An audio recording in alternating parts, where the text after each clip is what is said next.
Cherryland Electric Cooperative is one of 900 electric cooperatives across the country. These 900 co-ops serve in 48 states. We're all independent of each other. We all have separate boards and service territories, but we all consider ourselves part of the co-op family. And what I tell people, if you're ever in the middle of nowhere and you see a light, it's probably an electric cooperative.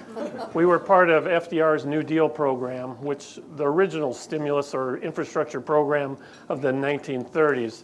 The government, the Rural Electrification Administration, set up accounting standards and engineering standards that allowed farmers and ranchers across the country to electrify the rural areas of the country that did not have electricity at the time.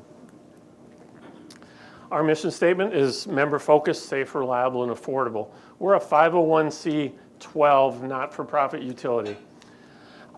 So our mission is all about serving our members, and we're not focused on profits to the stockholders. This is our base statistics, I guess. We were founded in 1938.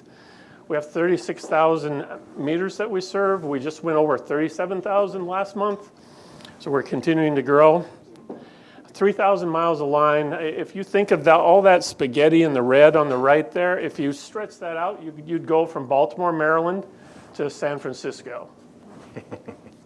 1,400 square mile service territory in that red spaghetti plate there. We serve 6 counties, and we have 57 employees and 900 electric co-ops in the country. We get our stats every year. We're either 1 or 2 in the nation on meters per employee, one of the key efficiency drivers of our industry, and we're very proud of that. Average revenue is $55 million. 20 years ago, we were half of that. We had 30,000 meters and half that revenue 20 years ago. So think of, we've added about 8,000 meters in the last 20 years, but we've doubled our revenue. We've had 5 rate increases since then, but it's mostly come from people are using more and more electricity. 20 years ago, people didn't put in central air. Every house, every apartment has central air now. So a lot of increased electric use. Capital credits. A normal business has profits. We call them margins in our business or capital credits. If we make $1,000 and you're 10% of our total revenue, we're going to allocate $100 to your capital credit account. And we're going to use your $100 for the next 20 to 25 years as a zero interest loan for capital purchases like poles, wires, and trucks. So that's what a co-op does. And since 2009, we've given back $30 million of those capital credits. We typically keep your money for 20 to 25 years, and then we give it back to you. So from 2009 to 21, that's cash that we put back in the community. That totals $30 million. In 2020, we put $150,000 in our community. Think of all the schools and charities that come knocking on your door. We did $150,000 to those entities in 2020. In 2021, we stepped up our game a little bit, and that number came out. We just added up those numbers, actually, and we were at $269,000 to community organizations. Zero interest economic development loans is a side hustle that we've been growing since about 15 years ago. We make no money on it, so it's not a great side hustle, but it's a USDA program that allows us, we get grants from USDA, the co-op matches those grants, and then we loan that money out. We've purchased fire trucks for the community. I think every brew pub in town has received a loan. We're working on one now for a brew pub in Kingsley. A number of manufacturing companies. We've done a lot of them in partnership with the bank. I'm looking at Ann Bollinger. Mitchell Blue was a good one for tapping that program. But we currently have 20 outstanding loans. We have $1.2 million in the revolving loan fund. The $4.9 million means we've revolved it 4 or 5 times in the last 15 years or so. We don't pay income tax because we're not for-profit utility, but we are one of the largest property tax paying entities in Grand Traverse County at least. We paid $1.4 million in property taxes last year. Every truck, every pole you see, we pay property tax on. Reliability, that's my favorite number. Up in northern Michigan, you can't be 100%. There's too many squirrels and bugs and storms, and when we get a storm tonight, somebody's going to slide off a road and hit one of our poles. But we like to talk about how many 9s can we get. We've never had 4 9s before.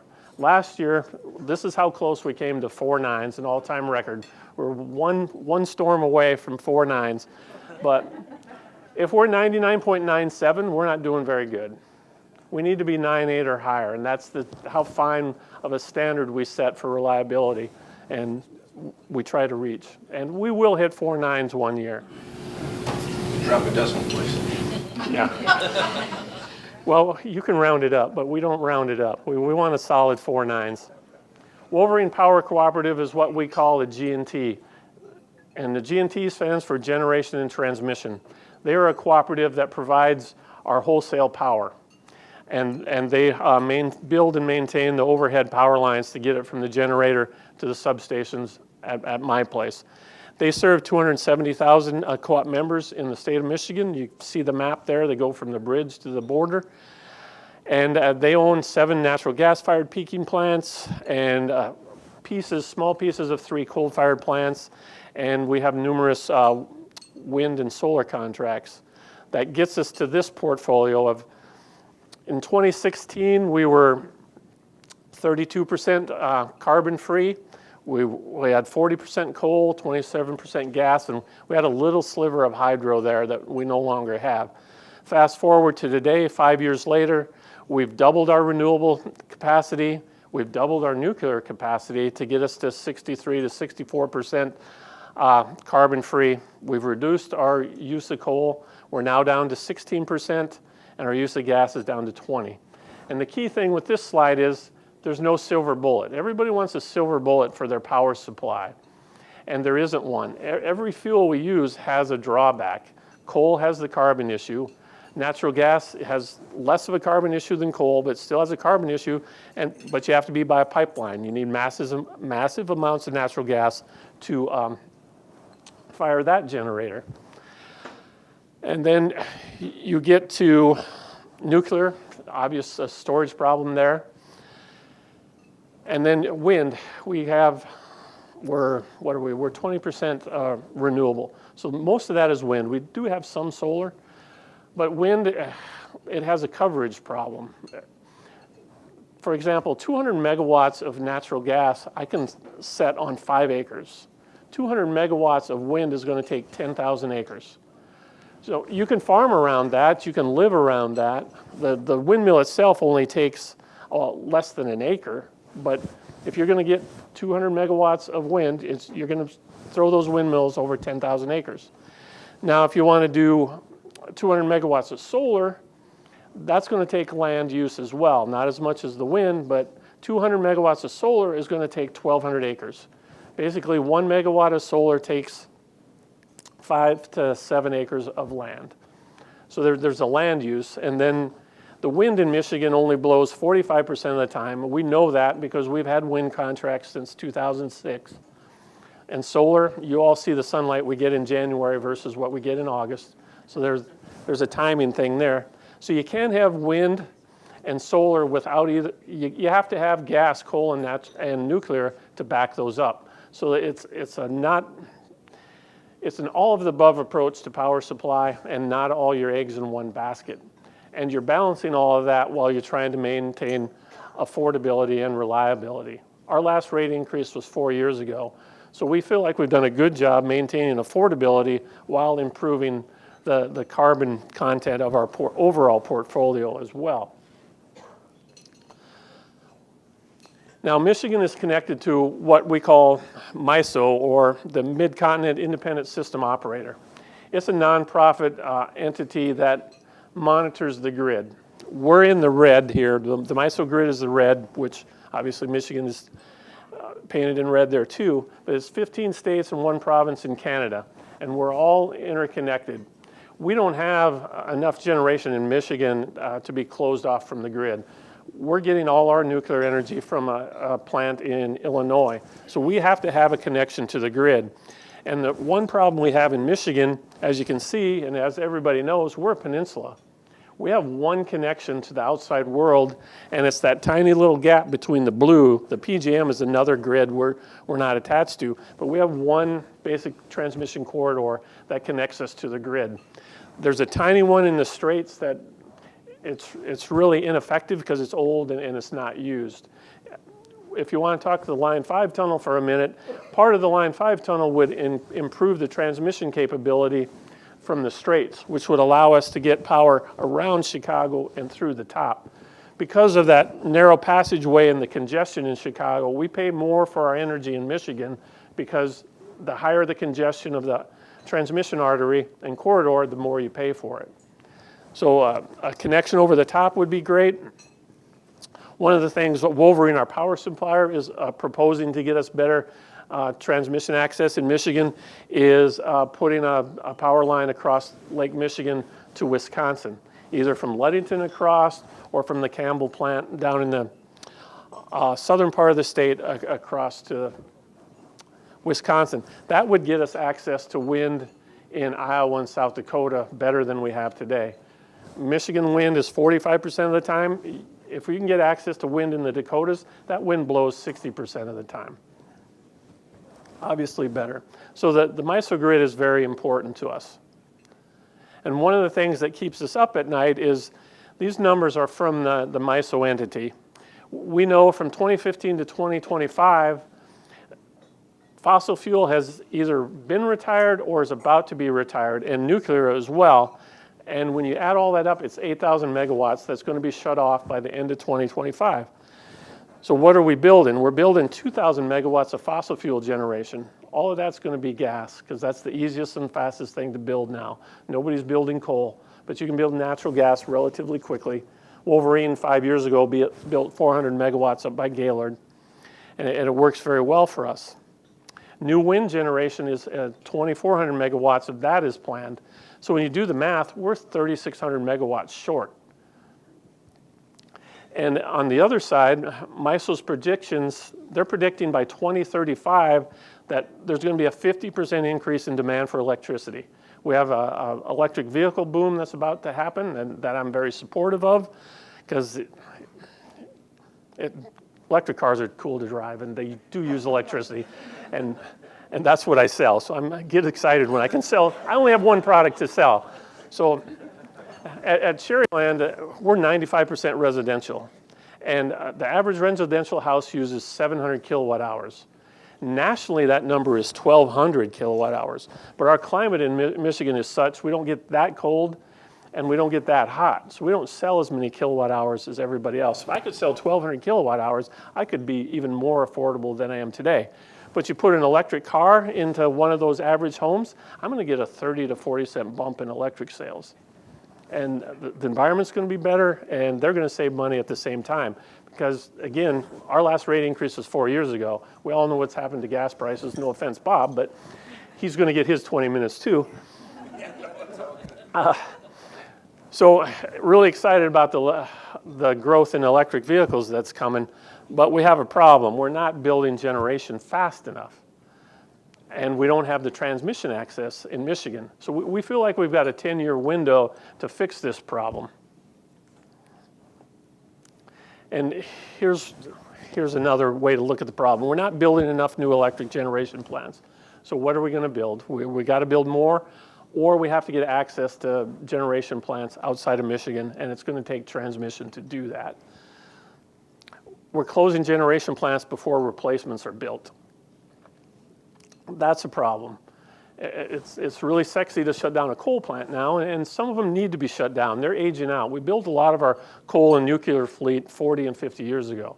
So they legitimately do need to be shut down because they're becoming harder to operate. But we shouldn't shut them down before we have something to replace them. And in nuclear's case in particular, we shouldn't do that because nuclear is carbon free. And I think one of the things you're going to see coming in the next 10 years is we're going to see some subsidies for nuclear plants to leave them open so we can meet some of the current administration's carbon-free goals.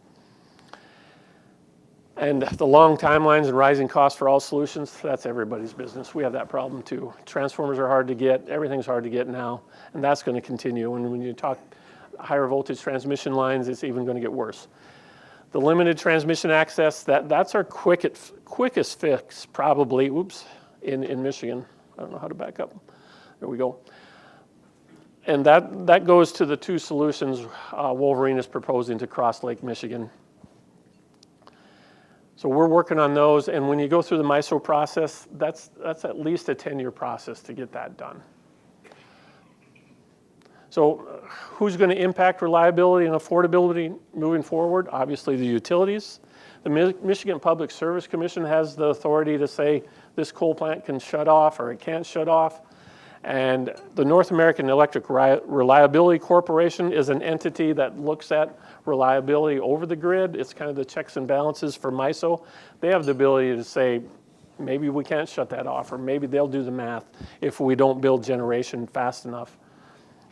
And then MISO is the independent system operator. They're doing the math every day. You know, Wolverine has the peaking plants at Gaylord, and MISO calls them on a daily basis. Need those plants, don't need those plants. And those plants, we built those to handle peaking situations for our needs. MISO's calling on them more and more because as stuff shuts off on the grid, the gas generation that was designed for peaking is being ran more as base load. Those plants are running more than we ever imagined they would when we built them 5 years ago. And then there's just public opinion. That drives a lot of the politics of the day, and it has a big influence on the Public Service Commission. So those are the players to solve the 10-year problem. And I think Bob's next. I'm just under the wire.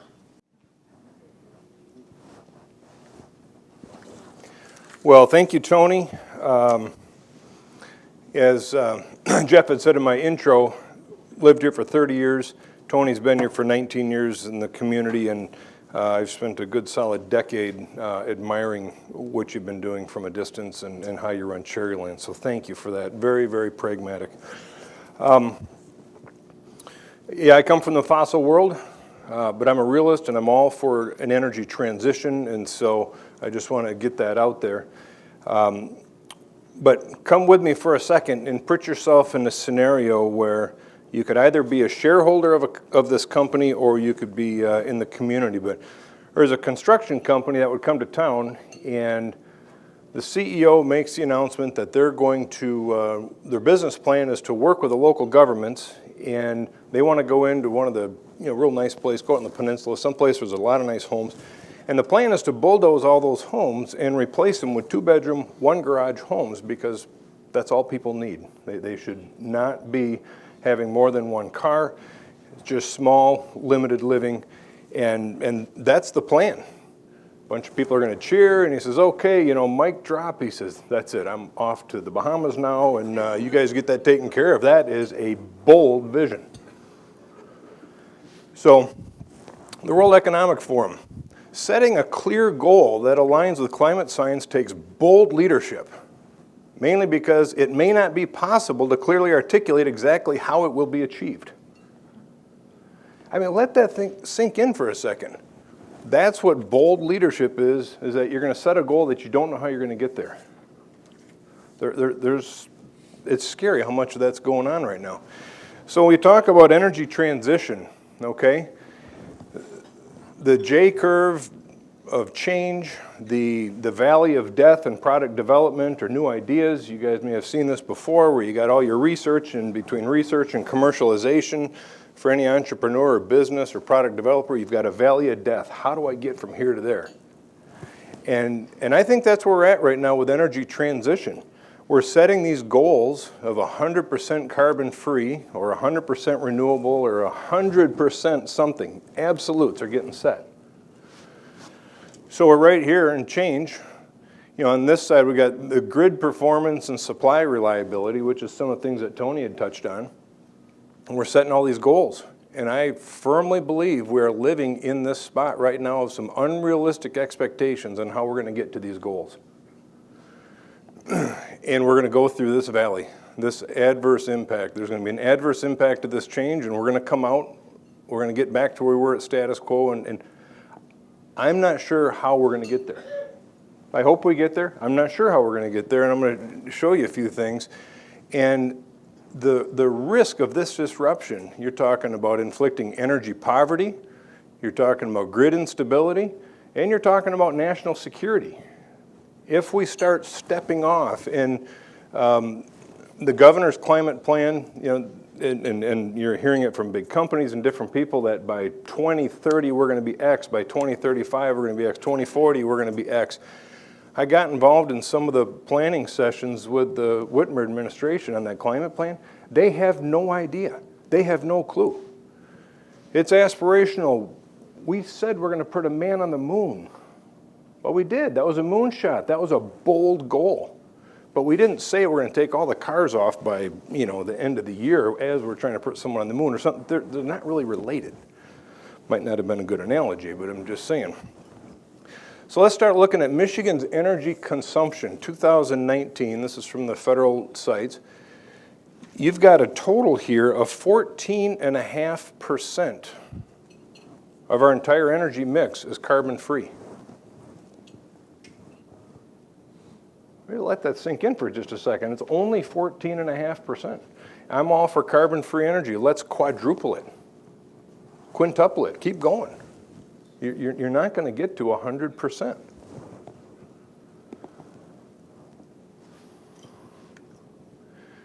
So looking at electricity, this is from 2020 to 21 regionally, 6.8% wind and solar. As Tony had mentioned, you got coal, nuclear, and natural gas. 90% of the electricity. And you need to have these sources waiting in the wings for when the sun doesn't shine and the wind doesn't blow. When we all get home, I know I like to have the lights come on when I flip the switch. And there's so many people, you ask them, where's power come from? Where's electricity come from? It's the outlet in the wall. Well, there is so much that goes on behind that. And so, and then how is this all going to move around? I personally just bought a generator that I'm going to get installed in my house. I love hearing that Tony wants 4 9s in his goal. That's great. I'm a Cherryland customer. I'm a happy Cherryland customer. But I'm buying a generator, Tony. I know it's coming. I'm going to make sure you don't use it. You make sure I don't use it. That's good. But and we can coexist quite easily there. But there's some reliability issues. We're watching Germany, right? If you watch the Russia-Ukraine thing and you pay attention to some of the politics that are going on. 10 years ago, Germany made the decision that they wanted to get out of coal. So they started shutting down coal plants. Then you had the meltdowns, and they said, we're going to shut down our nukes, and we're going natural gas and some wind. Now their natural gas is going to all come from Nord Stream, or a lot of it.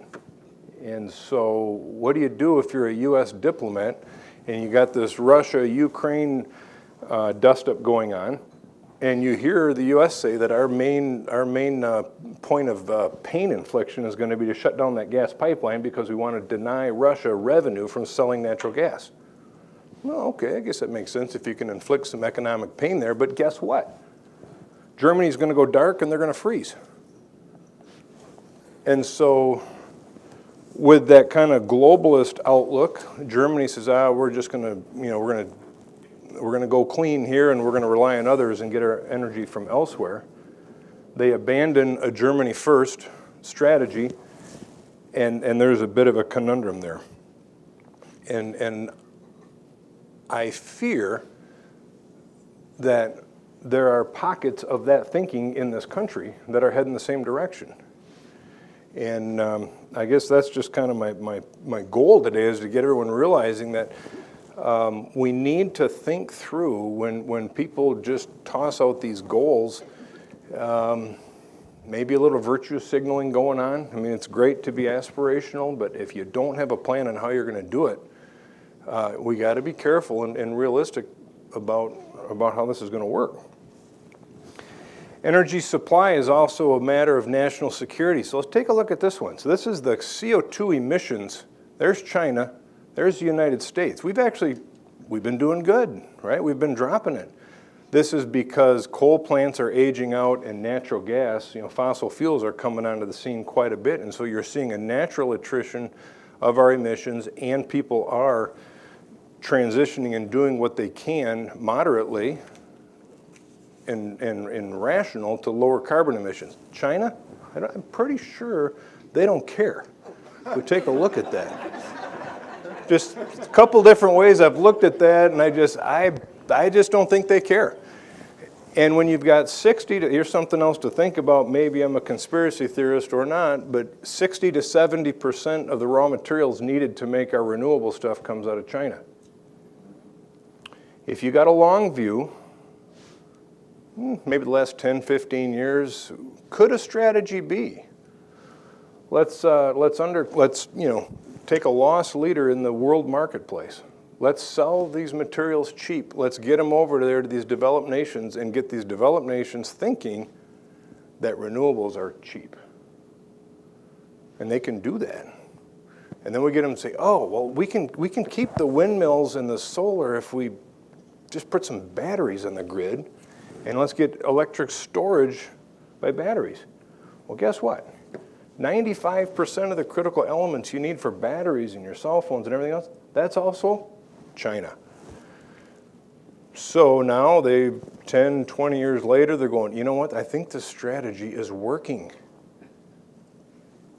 They're building coal plants like crazy. They're building, they're realizing energy density and how to get good, reliable power. They're getting others in the world to say, no, they're going to transition. And this is so the point is energy supply, it's a national security item that should not be overlooked. So like I said in the beginning, wind and solar, great. I am not against wind and solar at all. We need an all of the above portfolio, but we've got to figure out how do you have reliable, clean energy. So what are some of those foundations? You got nuclear, you got storage, you got natural gas, carbon capture, hydropower, geothermal.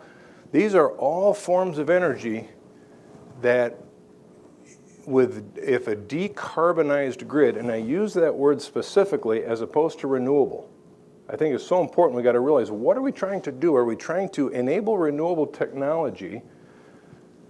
That picks some winners and losers.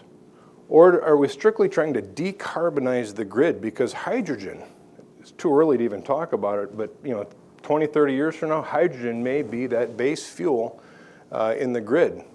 Again, it's decarbonized, but so if we're going to decarbonize the grid, we have got to have some other sources of energy that are going to backfill when the wind isn't blowing and the sun isn't shining. There's just no way possible without it. So what's Michigan's contribution to this? Michigan's contribution is going to be in natural gas, carbon capture, a little bit of hydropower. If you guys have ever seen that project outside of Ludington, it's fascinating.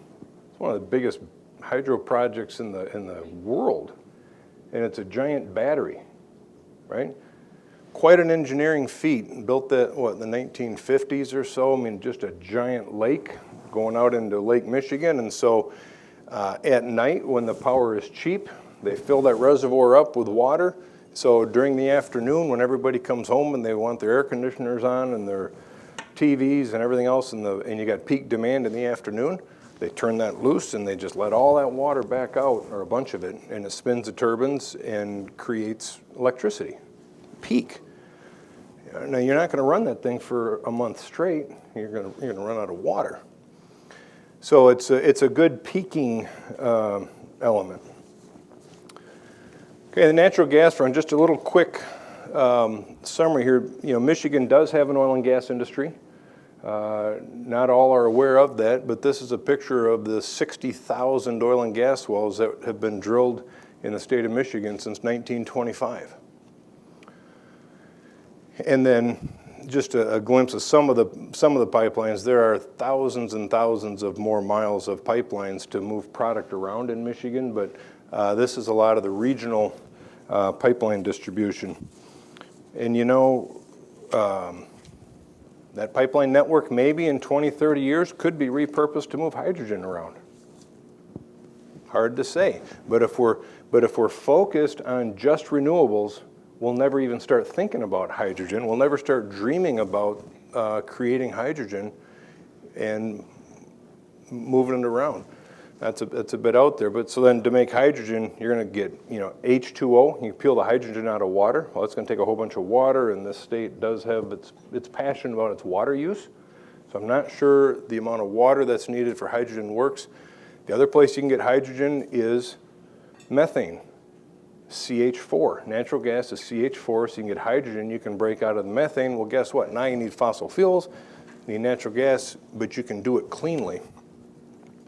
But if you got all your investment houses and all these people talking about divesting from fossil fuel, and we're trying to shut the fossil fuel industry down, you're not going to get there. So a little bit about carbon management. So what we do is we capture CO2 from a gas processing plant. All of this red splotch up here in northern Michigan, that's about 12,000 wells from a formation called the Antrim Shale. It was discovered in the 1990s. Been about 12,000 wells drilled. Every single one of those wells was fracked within 100 feet of the freshwater aquifers and without incident anywhere. That Antrim gas produces CO2 naturally. There's some CO2 entrained in the gas, and it's not pipeline quality. So there's a gas processing plant where that CO2 is removed out of the natural gas so that it can flow to our homes. And there's a handful of operations, about 140 of them now or so around the country. This is a place where there's 10. That's all our operation up there, the 10. You got some stuff in North Dakota, Wyoming, a lot of it's in Texas. And these are all places in the country where CO2 is captured, or some places it's produced out of the ground naturally. They produce CO2 to put it back down in an oil field. But when CO2 gets into an oil reservoir, the right type of oil, the right type of pressure, the CO2 turns to a liquid, and it basically is like a dry cleaning solvent. It scrubs some oil off the rock that wouldn't otherwise come out. But the important thing is that the CO2 stays behind when you're done. And so it stays underground. It's just a little schematic here. We got our source of CO2, we got pipelines, we got injection wells. We pressurize this field up, the CO2 stays in there. Well, oil and CO2 come out, we separate the oil, put the CO2 back in the ground. We're doing that outside of Gaylord, Michigan. And to date, it's been about 3.3 million tons of carbon. So to just try to put that we're capturing 350,000 tons a year, and that's a little over 60,000 homes.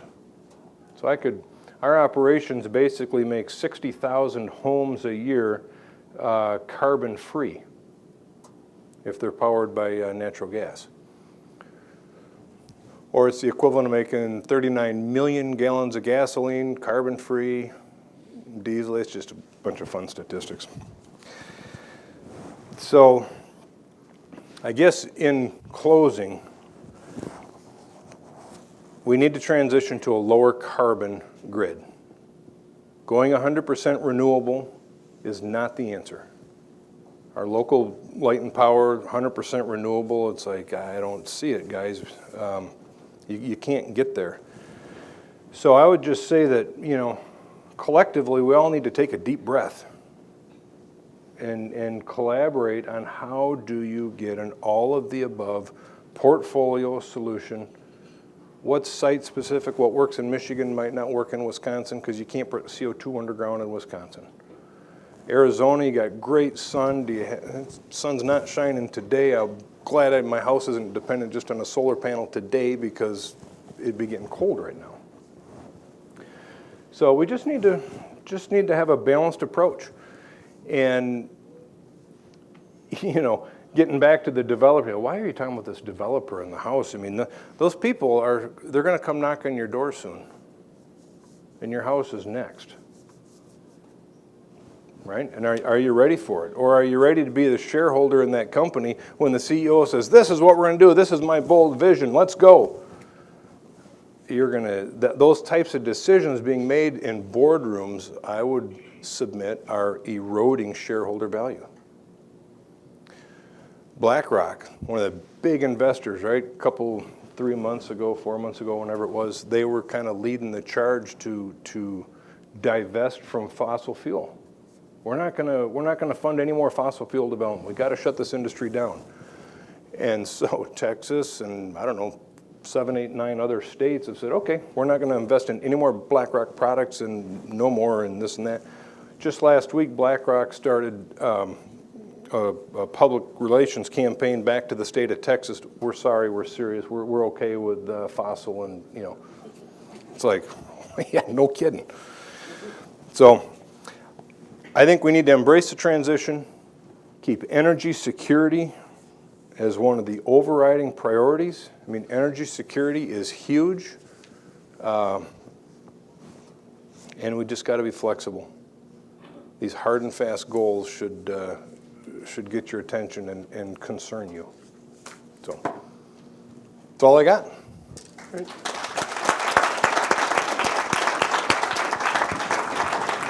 Thanks. Is this on? Yeah. I have a two-part question regarding energy usage. And I don't know who's the best one for this, but do you know and do you track it like per capita usage in developed countries and where U.S. stands next to the other developed countries in terms of how much we use? And the second part of the question is, what percentage is commercial versus residential? I don't track the usage in other countries. At Cherryland, like I said, 95% of our usage is residential.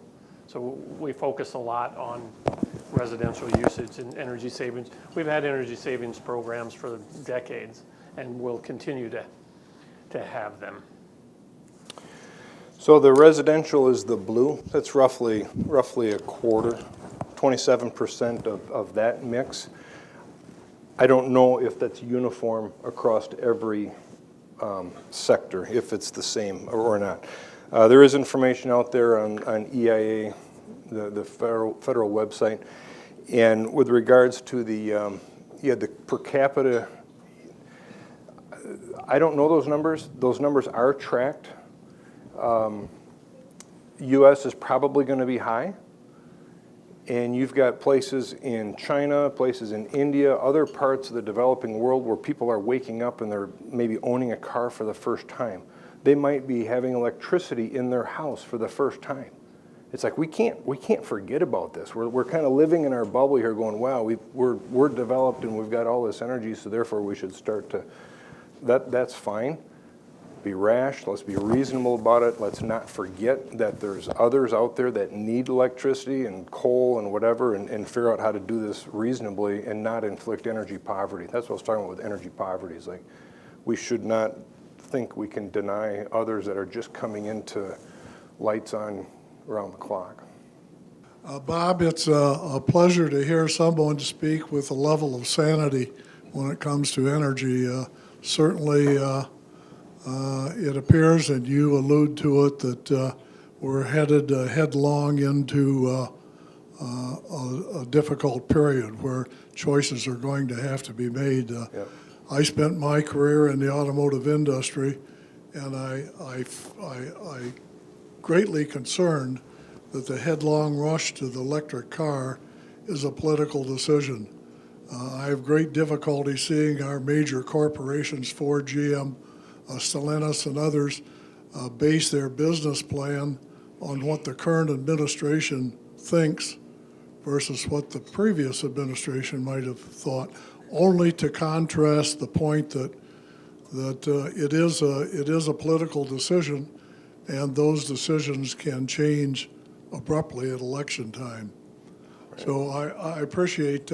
My question to you, really, at the bottom line is your facility in Gaylord, I think you said, is it totally economic? Are you receiving subsidies to operate it, to sell the oil at market prices, or what? And my question over to you is, I understand Michigan is about in number 7 or number 8 place from the bottom in cost of electricity. This is one thing for consumers to bear, it's another thing for industry to bear. That's the kind of thing that drives industry out of the state. And we look at a recent decision in the automotive industry. Ford got a lot of talk about why didn't they build their battery plants in Michigan? Well, I'd argue that that's energy is a consideration, but the greatest consideration in siting an automobile plant is workforce. It has little to do with on-cost, perhaps. And that's existing workforce as a UAW contracted people. Yeah. So that's why Ford went to Kentucky. That's why GM went to Lansing and Orion, because that's where their workforces are. But knowing that Michigan is in such a low position is not going to bode us well. What do you see as opportunities to improve that? Are there any, and how do we get there? So there's a question for each of you. Thank you. The opportunities to get there, Michigan electric rates are higher than other parts of the country. When you talk about the plant going to Tennessee, the TVA stands for the Tennessee Valley Authority. That's where that's going to be built. That's huge hydro resources in Tennessee. Massive hydro dams will drive your energy costs way down. I grew up in South Dakota, and we had hydro facilities on the Missouri. So access to large hydro, that's going to be better than anything we can get. Again, you go back to Michigan. Michigan's on a peninsula. We have limited access to low cost of power. We need the transmission lines to Wisconsin will help us get wind resources that are cheaper than the coal we have in Michigan. So we need transmission access, or, you know, in a longer range scenario, if we could build power lines into Canada and get that line through the tunnel. Canada is the perfect partner for hydro resources. They peak in the wintertime, we peak in the summertime. If we could somehow use their hydro, and then after that, it's small-scale nuclear, you know. So the tunnel's a big deal to you. Well, for the electricity standpoint, yeah, it is, because it's one more connection. Again and again. It's something we don't hear. Well, we're on a peninsula, and we don't have the hydro facilities in Michigan, so we have to get them somewhere else. And there's only one way to do that, and that's transmission. So in April of 2020, oil closed at minus $37 a barrel. We weren't making any money. I understand that was a temporary fix. Yeah, the recovery was long. At $90 a barrel, we're doing okay. Where would you say your break even is? Probably in the mid-50s. Are you receiving subsidies of any kind? So there's a tax credit for capturing carbon that we're getting some of that. We were instrumental at the Carbon Capture Coalition in getting that passed in 2018, some reform to the program to make it easier to use. And then we realized that as individuals we can't use it. The tax code is so goofed up that then that sent us down a path of creating tax equity partnerships and finding a way to monetize that credit. But now, one last comment on the tunnel. Every drop of oil we produce in northern Michigan goes through Line 5, if that's the tunnel you're talking about. Every single drop. And that supports how many jobs? Well, in our industry, it's tens of thousands, and it's going to be, I mean, the detrimental effect of that line being taken out of service is almost catastrophic. And people, but We never hear that side of the story. yeah. I really like the presentations that you guys made. You've shown us some really interesting problems. And I'd like to ask the basic question, considering the destruction of our economy potentially and the changes of standard of living based on what you haven't even been able to see us do, not to mention the rest of the world and the responsibilities that we might have to the rest of them. What do you see as the potential for some discussion that eliminates the whole discussion of carbon presence versus just taking the risk on whatever is going to slowly occur over the next, let's say, several hundred years? Tony? The risk is getting it wrong. The risk is if we're wrong and we wait too long. You know, you can argue the climate debate whichever way you want. I don't consider the argument worthwhile.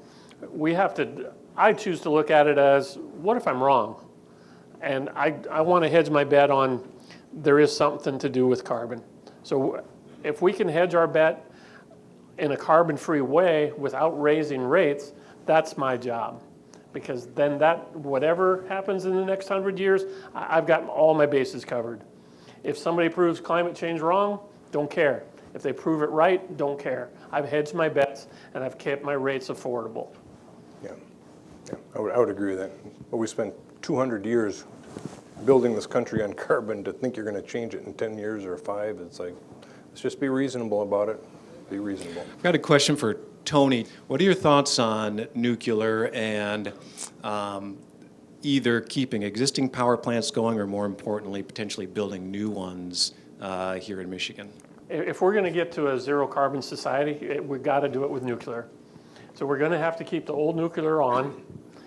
That solves one problem, and we're going to have to do it better. Doing nuclear better involves small-scale nuclear. We're building huge nuclear facilities, 1,200, 2,000 megawatts. There's work being done now. There's one testing in Utah, I believe, that's 200 megawatts. It's a small-scale nuclear that you could put anywhere. Uses less water, more efficient, less costly. If you want to get to 100%, it's got to be nuclear. So I'm excited about small-scale nuclear in the future. Yep. Will the future be fast enough? I don't know.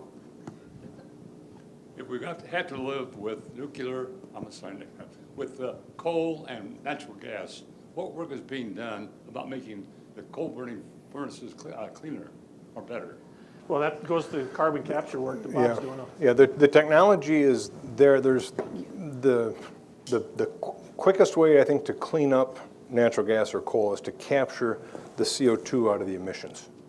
The technology is there right now to make a natural gas plant 100% carbon-free. You can make a coal plant 100% carbon-free, but it costs money. Well, everything costs money. More nuclear, everything you do is going to cost you some money, but we can get there. The technology's there. Public Service Commission was one of the things Tony mentioned. Right now, you can't spend the money to put carbon capture equipment on a power plant and have it put in your rate base. And if you're going to spend the money to invest for carbon capture, it should be allowed to go in your rate base, and you should get 100% dispatch. When MISO calls for power, a developer needs to know that if they're going to make the capital investment of $200 million to make a coal plant carbon-free, that it's going to run all the time. Right now, they just call for the cheapest electricity, and so there's got to be policy changes inside MISO and at the Public Service Commissions to have the economics all hang together. But the technology's there. Science can do it. The simple answer is we have to do every form of fuel better. Yep. Wind has gotten better from 2006 to today. The windmills are bigger and more efficient. Solar's gotten cheaper and more efficient from 2000 to today. Coal has to get better with the carbon capture. Natural gas, nuclear has to get better with the economies of scale. There's not one silver bullet that's going to fix the problem. Right. We have to fix them all. It's silver buckshot.